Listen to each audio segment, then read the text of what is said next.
BNP এবং ছাত্র দলের ভাবমূর্তিকে রক্ষার দায়িত্ব আজকে থেকে আপনাদের কাছে এসেছে।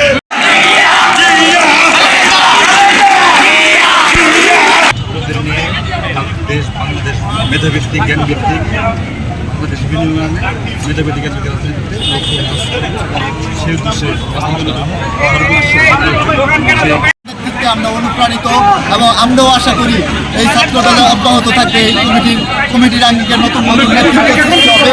আমরা যারা এখানে ছাত্র দলের নেতৃত্ব পেয়েছে তারা বিগত দিনে আওয়ামী ফ্যাসিস্ট সরকারের আমলে খুবই জুলুম নির্যাতনে মামলা শিকার হয়ে আজকে 6 বছর পর এই ময়মনসিংহ মহানগর নেতৃত্বে স্থান পেয়েছি।